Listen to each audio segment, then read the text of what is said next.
Get ready for dictation. Start. Sir, I am grateful to you for the address which you gave us yesterday. It showed how hard the Prime Minister had bargained and tried to get good terms from the six of the European Economic Community. We are grateful to him for what he did.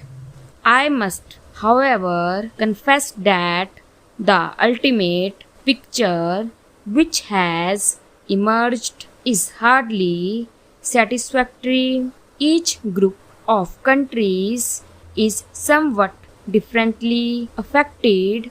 The Prime Ministers of Canada and New Zealand have stated their views on how the present proposals affect the more developed countries. President Ayub, whose country is faced with problems similar to ours, has stated his views. I largely agree with this general approach to the problem.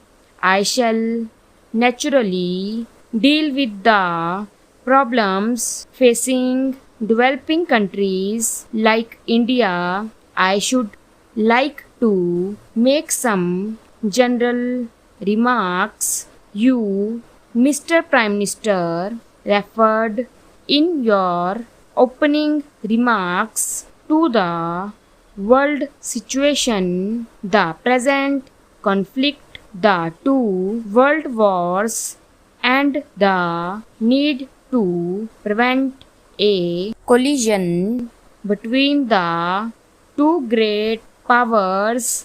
You also referred to Europe's concern with the East-West conflict. We are all concerned with it. Every step which we now take must therefore judged from this point of view, namely whether it reduces tension between the East and the West, and whether it decreases the threat of war. We fear that the effect of the present proposals and the UK's entry into the European Community might be the reverse and might add to the tension between the East and the West. Some East European countries have claimed that the European Common Market will lead to an extension of the NATO alliance. That may not be wholly correct, but it may well result in the increase of tension between the East and the West. The chances of disarmament would grow less.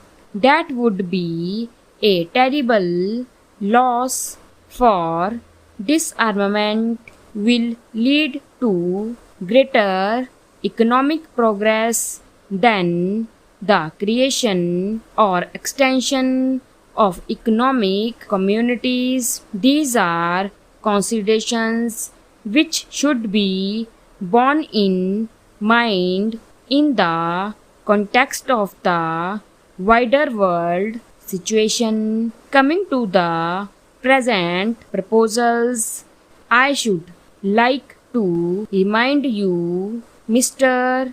Prime Minister and other Prime Ministers, that there is need for a new approach of promoting a more healthy relationship between the developed and developing countries. The UN has declared the present decade as the decade of economic development. Stop